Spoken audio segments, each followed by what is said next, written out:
So we also saw a very Jack Reacher Halloween. Yeah, oddly enough, a Halloween movie. Nah, it is. I was not expecting that. Mm-hmm. Halloween comes up in this movie. It really doesn't make any difference that it's Halloween, but it's interesting that it's just Halloween. Yeah. I wonder if they shot, like, different holidays in case, like, it needed to get pushed back or something like that. It's like, this thing's gonna be pushed back, like, all right, if it's spring, it's Mardi Gras. Yeah. It gets pushed to the middle of the year, we'll call 4th of July. Like, they just got it all set up. Sort of like how, like, sometimes you'll see, like, another version of Demolition Man where it's not Taco Bell, it's like Pizza Hut or something. Oh, yeah, the European cut. Yeah. They keep saying Pizza Hut, but then they're clearly walking into a Taco Bell. Yeah. It's okay, they're not eating tacos in there anyway, so it doesn't fucking matter. They have a much bigger menu in the future. I can't wait. No, so we saw, what's the subtitle of this? Never Go Back? I think that's it, right? Jack Reacher, Never Go Back? It was, yeah, Never Go Back. Mm-hmm. It was hard to tell at the beginning because this one did something that I don't know that I've actually seen a movie do. Is that it had an opening credit sequence. It's been a while. Honestly, like, I know I've probably seen other ones recently at some point, but the last movie I can really think that actually had like an opening like credits like that was Predators. I know I've seen some that have had opening credit sequences this year. I can't think of what. But no, it was weird because it started going through like, you know, it's like, oh, a Skydance film, a Tom Cruise production. But it used the same font and spacing and timing and everything for the title and then separate subtitle, but it was just peppered in with the names. So it was like, it's like gets through like the main stuff and then like, you know, like Tom Cruise and then gives it a beat. It's like Jack Reacher. Oh. Gives it a beat. Never Go Back. Gives it a beat. Colby Smulders. It's like, wait, this movie's starring Jack Reacher? Like, like it wasn't like it made like a big deal about the fact like Tom Cruise, like Jack Reacher. Like it didn't like make some big thing about it or anything like that, or you know, just like I don't know, like a subtle thing, like he opens up a door, like it's on the door, and then swings back closed or something. I don't know. Let's incorporate it somehow. No, it was just weird that it was in the same font. You know what? I honestly thought the same thing too. Because at first I didn't realize that they were like, that was they're doing the title. Okay. Yeah, the thought crossed my mind as well, where it was like that was just an odd choice to make. Someone's gonna think there's a guy named Jack Reacher in this movie. It's like that's really coincidental and odd that he's not the lead. It's sort of, if you look at Tom Cruise's like IMDb, Jack Reacher either came out the same year or like right after Oblivion, and his character's name in Oblivion was Jack. So on Jack Reacher on IMDb, it's like Jack Reacher is Reacher, and then it's like Oblivion Jack. So you got Jack Reacher. I like to think it's the same guy. I mean, who's a military man? Yeah. That was when the Reacher novels got sci-fi and weird. In the far-flung future. I thought this movie was entertaining. Yeah, no, I really liked this one. I remember really liking the first one. I did too. And I know that we were just talking about that before we came out, that it's crazy that it's been as long between these as it has been. 4 years, yeah. Like, I would like to see these more often because I really like it, and I like that, because, I mean, I know I've said this on multiple occasions. I'll watch anything that Tom Cruise is in. Same. He can do whatever the fuck he wants to do in his personal life, as long as he keeps doing good movies, I'm fine with it. And this movie's got a lot of Tom Cruise being badass and kicking people's faces in. But yeah, but I like this as sort of like a... Like, you know, he'll do something that's like like a higher concept, like sci-fi thing, like Oblivion. Yeah. And then like Mission Impossible. Mm-hmm. Which, you know, very like streamlined and sleek and, you know, gadgetry and stuff like that. It proves that he is a superhero in real life. he scaled the building in the film, and then on his downtime he sat on top of the spear on top of the building. It's like, and cut, like, cool, I'm gonna reach the top real quick. It's like, we're taking like a 15, man, like reset. Like, it's like, no, I'll be right back. All right. Tom's taking a long lunch. Staying down here on the ground where it's safe. It's like, I'm not even going up there. I'm gonna fucking film this with a drone with a GoPro. Like, fuck you. But you know, like he does something like that. But then like I like the idea of doing this simultaneously is like this Jack Reacher series where it's like it's more low key. Yeah, than Mission Impossible film. It's basically like how you have stuff like talking superheroes, like you have like the Avengers, but then you have like the street level stuff like Luke Cage. Yeah. So it's like totally different feel, but still the same deal. And yeah, like the plot to this could easily like put everybody in suits and Simon Pegg's running around in the background somewhere, and this could have easily have been a Mission Impossible storyline. But yeah, I just like that it's just way more low key, like you said. Like just he's popping around from like place to place. Like he doesn't have like gadgets and stuff. He just keeps like popping into like corner shops and buying like it's like, oh, you got like a prepaid burner. Like yeah, which is maybe why the opening credits is as quiet as it is, because it's not like it is the exact opposite of the opening credits to a Mission Impossible. Yeah, movie. Exactly. And what is really good about this movie is I think a lot of the quieter moments of it, really less than the plot that's going on in it. My favorite parts of this movie was it's the movie is Jack Reacher is accused of murder. There's people after him. He's got to protect Kobe Smulders. There's people after her too. And then he finds out he might have a daughter. These villains want to kill the teenage daughter as well. So it's the three of them on the run with each other. What I like about this... Basically, if you talk to Jack Reacher, someone will try to kill you. What I like about it is really less like the mystery that they were solving in it. Which I really didn't kind of start putting together till close to the end. It was more so, it was really fun watching these three interact with each other through this film. It was fun seeing, like, cranky-ass Jack Reacher with a teenage, like, possibly daughter. It's like, I don't know what to make of this, but she's really good at sizing up situations. So, like, I can't... I'm not disappointed. I'm just mad. Was like his normal reaction. I could tell you're mad. You're looking at me really intense.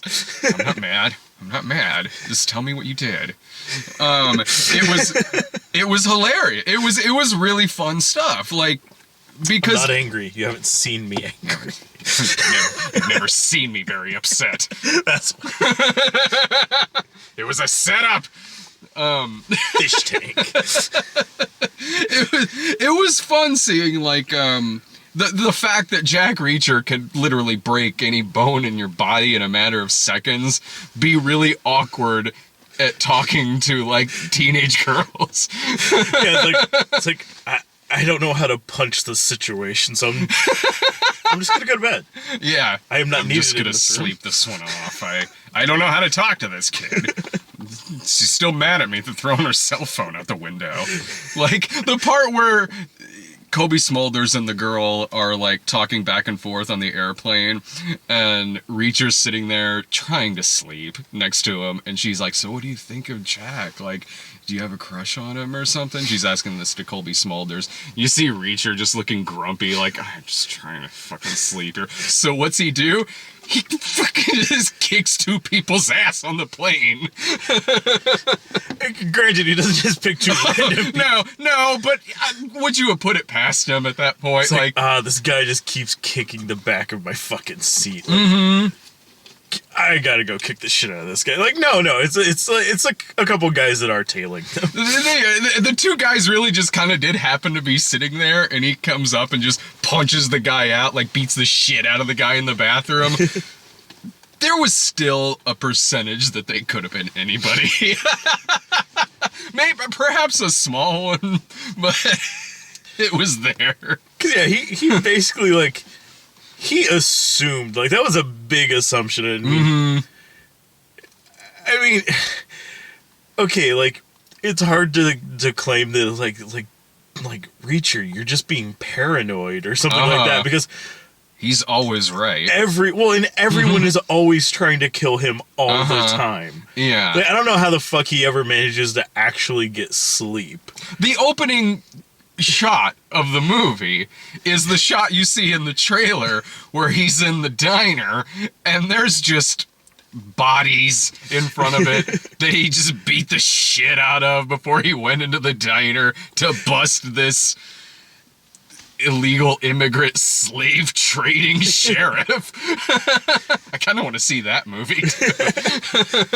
Yeah, like, I feel like we missed a very important movie at the beginning of this one. So that was fun. That was fun to see. It was good.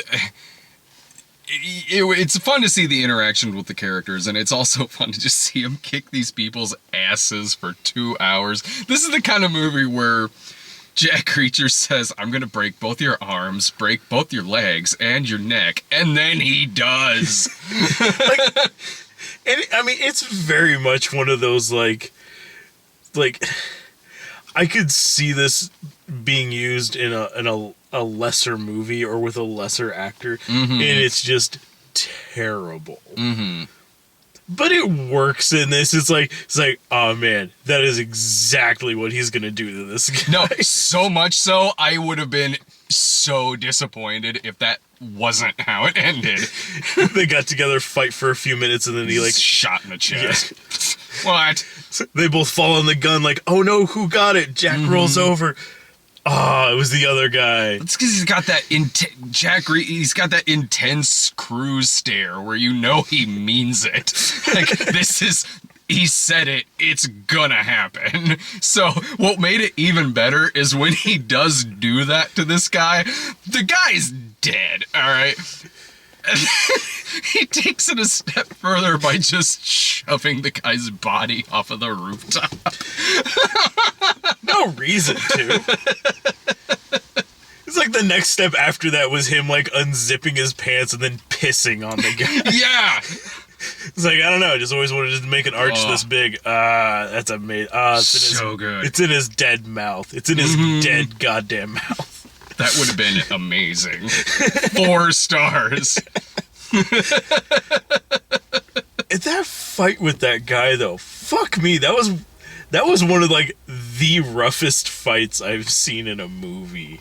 Like just as far as, like, it's like, I mean, they half fell off a building to start the fight. Yeah. And then they're both just completely winded and just every single punch is like, it's like, this is everything I've got left. Blast. Shit, he got back up.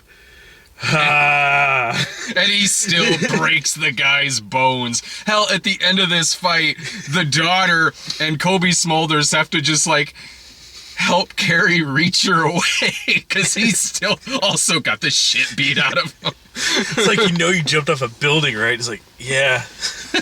It's like, that hurt. He's like, yeah.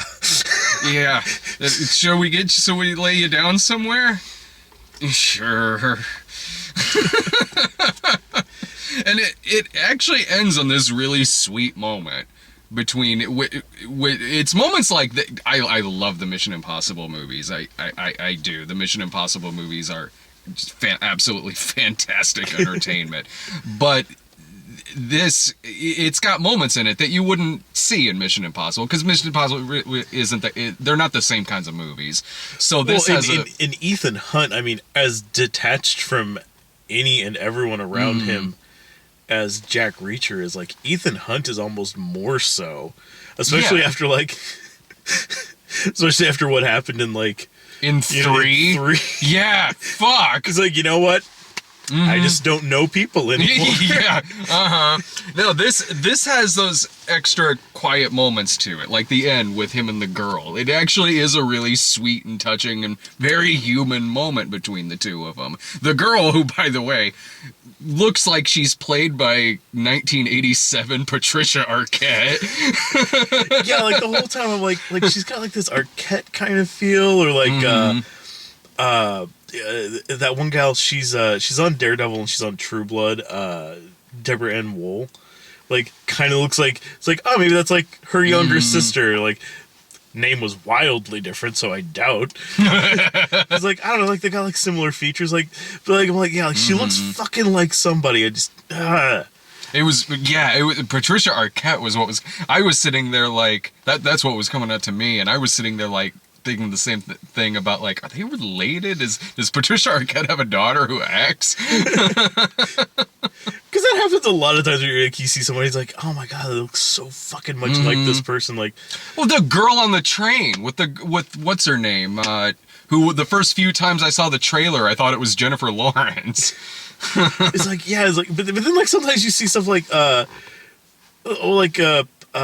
American Horror Story, like the couple seasons of that she's on, Taissa Farmiga. Yeah. And you see her, like, it's like, man, she looks a lot like Vera Farmiga. Oh, okay, they're sisters. Okay. Oh, okay. It's because they are the same person, just she's a time traveler also. It's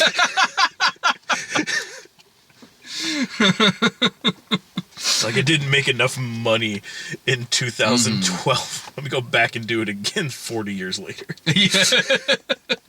I like seeing Kobe Smulders in a big role like this, especially where she gets to kick a lot of ass. But it's this sort of thing, like, being like a tough military chick, like, I almost have to assume that, like, she walks back into her office at the end of this movie and it's just Sam Jackson there, like, I've got an offer for you. It's like, shit. And then he renames her Maria Hill, and now she's now it makes sense. I wonder if that's in the books. It all comes around. It all comes back. It all makes sense now. Now I know the origin of evil in Ouija. Now I know this is in the Marvel Cinematic Universe. Look at half this shit that he was doing. Like, yeah, I'd believe it. They were in extra danger in this movie too, because the guy who was not the hitman dude, but the dude who was like in charge of the whole operation. The general. The general, yeah. That's the guy who gave Tequila his scars in Tequila and Benetti. Not even kidding. That's Robert Nepper. He was the older fugitive brother of the little girl who was Tequila's previous owner. And then Tequila bit him at the end of it and sent his ass back to jail because he was going to shoot Tequila again. So they were in a lot of danger in this movie. I love that out of all of the roles he's had over the years, that's the one. From Tequila and Benetti. He was very important to Tequila's backstory. That's when we found out that Tequila's name used to be Rufus. I know too much about that show. And now I just really want a show that's called Rufus and Benetti. Do you know what the original title of that show was? I'm not even kidding. The original title was Tequila and Boner, because that was going to be Benetti's nickname. They decided against that. Wow. No one ever calls him that in the show either. Boner. Because I figure once they hired Jack Scalia to play Benetti, if someone walked up to him and called him Boner, he'd shoot him. Well, and I that feels like one of those things, like someone wrote it and then they passed it off like, here's the script. Mm-hmm. It's like, I like everything about it, but Boner. You know what that means, right? It's like, yeah, it's his nickname. Yeah, like growing pains, right? You know, it's a Benetti, so they call him Boner. Like, it's like they mispronounce it completely and call him Boner all the time. Instead of Bonetti. It's like, that's an unfortunate nickname, B. yeah, but that's like a dick thing. Like, is it? Oh, be damned. Oh. I'm gonna have to go back to the drawing board on this one. What'd you like better, the first one or this one?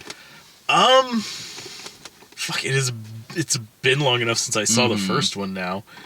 I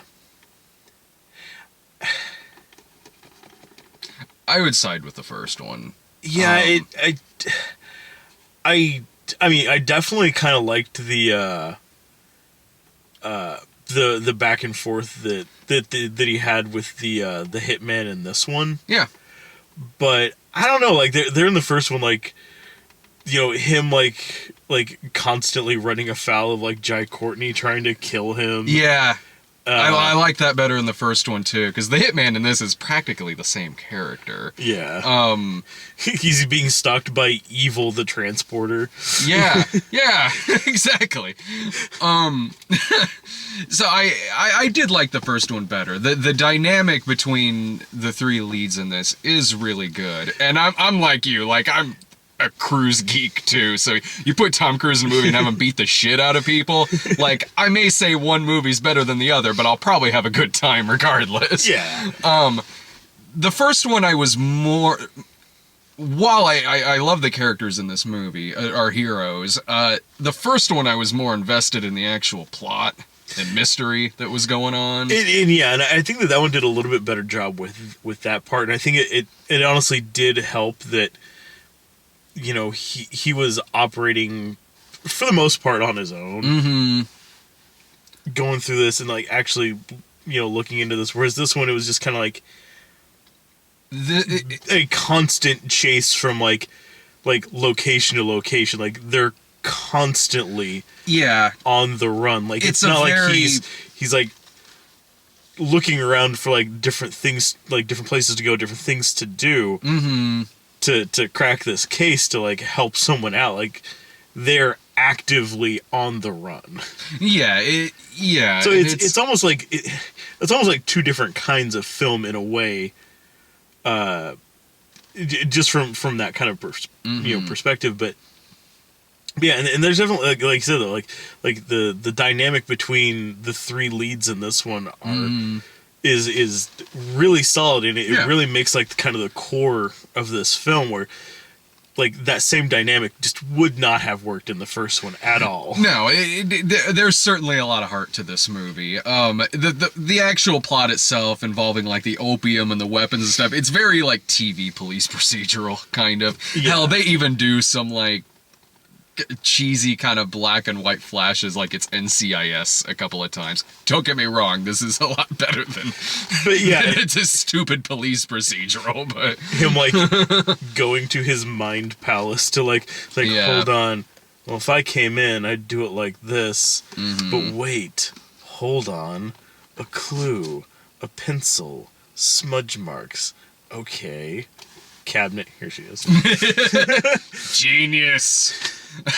It's like that seemed a little unnecessary, but it's not like it was a thing that they just kept going with. Yeah. Like I think that would have. I mean, it seemed a little odd, like the couple times that it came up, but I mean, it was really just a couple of times. But yeah, like I said, it's not like he was for the whole movie. No, it always showing how he sizes up. I would have been situation. like, did they do that in the first one? I know it's a different director, but and I honestly cannot remember if that was a thing that they did. Can't either, honestly. And I really do like the first one, but I haven't seen it since it came out. The first one had better villains in it than this. I mean, that goes without saying. The villain was Werner Herzog. Yeah, like we were just talking about the other day. It's like such a weird thing that it was him. But I'm so glad the first one had killed it. So yeah, the first one had a scene where he was gonna force a guy to bite his own fingers off. This movie really doesn't have a villain that even matches that, which is unfortunate. The first one had better villains in it. The first one also had. The action in this movie is good. It is. It looks good. The fight at the end is really good. there's not really anything that kind of matches like a lot of the sniper work from the first one or that car chase from the first movie. But what is in this film still works. It's still entertaining. But yeah, and I like that it didn't try to do the thing that a lot of action sequels kind of do in making the same movie over but with new characters. Yeah, and this isn't... Because, like, each of the Bourne movies having their own different, but always having a chase scene. Mm-hmm. Because they have to have a chase scene. Mm-hmm. And, yeah, I like the, like, you know, yeah, there wasn't, like, a big crazy car chase in this one, but this wasn't really that kind of movie. It would have felt weird. Well, no, I just mean in the sense that there's not... I'm not saying... But yeah, like, there's as far as, like, that scene. Yeah, that's what I mean. Like that, like I don't expect it to do literally the same thing again. I just mean like, yeah, exactly that. Like there's not like that one sequence that like really stands out to where like, oh damn, that was like, with the car chase of the first one, it was like, that was really cool. That was like an old school like 70s style car chase in a movie. This movie doesn't, while the action in it's fun, it's because it's fun to see him kick these people's ass, and the fight scene at the end is really good. There wasn't anything that really jumped out at me like that, like some of the sequences in the first one did. But this isn't. But like, this is a good movie. This isn't like okay, for the first one I probably prefer over this one, but this isn't like Die Hard 5. It's not. Yeah. I'm still recommending this movie. And no, any gripe I have about it is minor because it is entertaining. But yeah, I feel like if there was one thing that I would have liked slightly different is just the story stuff that kind of went with and the resolution for like the whole thing with like Colby Smulders, because like it kind of felt like that. It felt like that plotline kind of ran out of steam once it got to the and now we're being chased by some like crazy like professional hitman. Uh-huh. Because they kept like touching on it throughout. Are you talking about them like hooking up? Well, no, I mean as far as like her like it's like, oh, like my men were killed and like finding like the information about like what they knew and like tracking it back to this company, like that all seemed immensely secondary. Mm-hmm. And I don't know if maybe it was just reduced for like either studio notes or just editing for time, but I think it was. It felt like it led with that being like the central point of what's going on, and then it became less about that and more about like him trying to like, you know, him and her now working as partners to keep the girl safe. Yeah, I think that more probably could have been added, at least to like maybe the first act of this movie, because like it's thrown into her predicament pretty fast, like right after the opening credits. And honestly, I'm sure a lot of it was probably cut for time. This movie is like exactly 2 hours, which is usually what that screams to me, is like there was stuff that was cut for time. Because yeah, like the fact that like with the whole thing with like the general that runs this military contractor, he pops up in like one scene to order people around to try to kill Jack Reacher, and then like there at the end it's like, I'm a general, you know who I am, and then it's like, oh, but here's all your drugs, arrest him. Damn. It'd be like the like if like Lethal Weapon 2. Yeah. if you know, like, I forget what the fuck his position was, but the South African guy like running the whole shit. Oh, Joss Ackland. Like if he was in like one scene early on to show you like, oh, he's with these guys, but only like he comes in halfway through the movie for one scene and then shows up at the end for his whole big like diplomatic immunity. Yeah. It's like, okay. I thought the same thing. And then the movie, then after he dies, the movie goes on for 20 more minutes. Yeah. Like he dies and then like the next 20 minutes is like Riggs chasing the guy who killed his wife, instead of it all just being kind of in the same sequence. Because yeah, for the tent pole of the story, making it sound like it's supposed to be about, you know, bringing that whole matter to light and everything. Like it just felt really tacked on when they're like, it's like, show up and it's like, oh, here's this going on, and that's all done. Put a bow on that. And then leave. It's like, at that point, like if you reduced his, I mean, granted, if it was like an editing thing, not as much like from the script and how it was actually filmed. Like at that point, like I think it would have been more solid if just the hitman guy who was after them was also the guy running the company. Like, I feel like that would have made for a stronger story. It would have made for a stronger main villain, because I agree with what you're saying, and I thought the same thing, too. It's one of the many reasons I thought the villains were better in the first movie. Because, yeah, it's like he's doing all of this. He's running all of this. He's ordering around the guys. He's also, like, the actual guy that killed, like, her men. And then it's like, oh, but he's just taking orders from this other guy that he legitimately doesn't give a shit about. Yeah, he literally says that at the end. It's like, Tom your boss Cruise is caught. He's like, so? I don't care. I'm going to kill your daughter. Like, it just, I don't know. It didn't, it felt like that could have made it a little bit stronger, or if they gave him, Robert Kemper, if they gave him more to do. Because, yeah, it just, I don't know. It was just odd that, like, and suddenly I'm the guy behind it. It's like, cool, you're under arrest for what it's worth, I guess. But the most important thing is that it ties into Tequila and Benetti, which I feel is just easily made that character worth having there.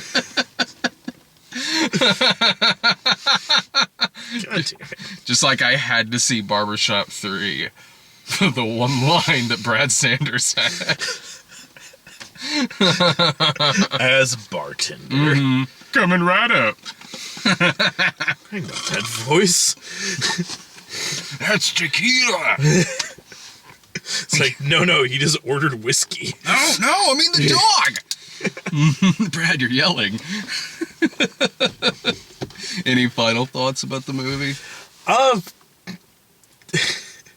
If there are only 2 Halloween movies that you go see this week, make sure Jack Reacher's one of them. No, I exactly. Well, we haven't seen the other one yet. I mean, we don't know which one will be the superior Halloween movie. I can tell you which one will get the most hits.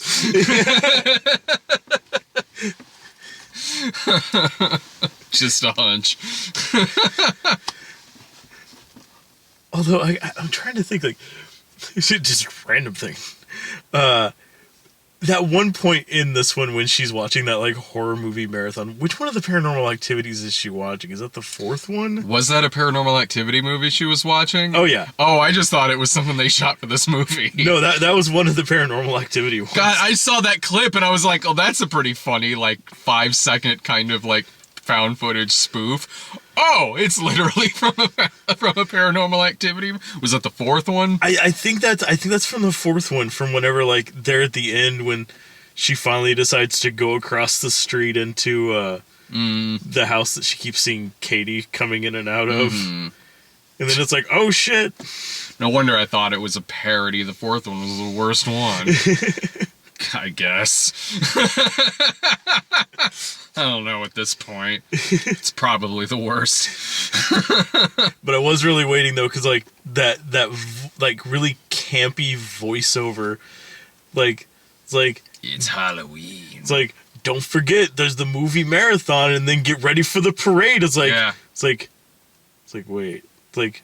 Are we going to do, like, the drawing right afterwards? Oh, like, don't forget about the big giveaway at 9. It's like, is this sponsored by Silver Shamrock? Like, I don't know, it's like, just the tone of the voice that they had, and, like, the guy that they had reading the copy for that, it's like, Like Is that where we're going here? or even like the announcer voice in like the first couple of Halloween movies, where there was watching like they were watching The Thing and like Night of the Living Dead on TV, like, and there's still that like announcer voice, like, bolt your doors, close the windows. It's The Thing. The guy does that and the early morning show on 88.8. Yeah. He's earning that paycheck. No, I recommend the movie. I think if you really enjoyed the first one, you might not like this one as much, but it's still an entertaining flick. Oh yeah, I mean it's still it's a fun action flick. Mm-hmm. Honestly, you know, about the only demographic I could see really being opposed to this would just be people who are like Tom Cruise. Ugh. And that's it. Like like it's solid enough. Like yeah, like I don't see this winning any awards. No. But it's fucking fun. Yeah, So who gives a shit? It was fun. It's a fun movie. I dug it. At some point, there'll be Medea Halloween at some point. Yeah, it's gotta happen. Mm-hmm. It'll probably be me and not Dave. Dave's still on a big leg asleep with a newborn at home. It's be a perfect time for him to break out of the house and go see this. What I keep trying to tell him. It's not working. Maybe I should stop cursing at him.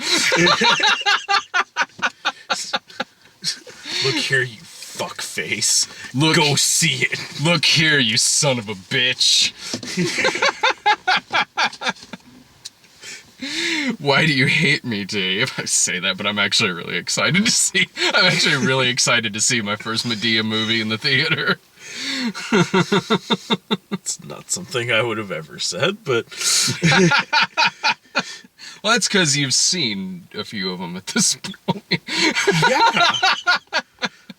Before you saw Witness Protection, you weren't like, I just gotta know what this is like. It's like I see all these smiling faces coming out of Diary of a Mad Black Woman. Yeah. And I just have to know. I just gotta know. It's burning me up inside. Hey, do you want to go see this Medea movie starring Eugene Levy? Yes. Do I? I was gonna go anyway.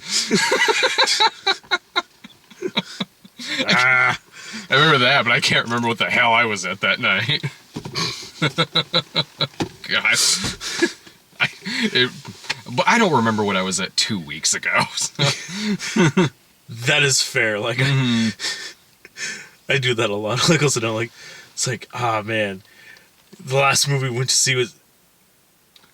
I do that too. The fuck was the last movie? Not because I don't go see a lot of movies, because I see a lot. Like, what was 2 weeks ago? Was that the first Jack Reacher? No, that was 4 years ago. It's like, oh shit. See ya.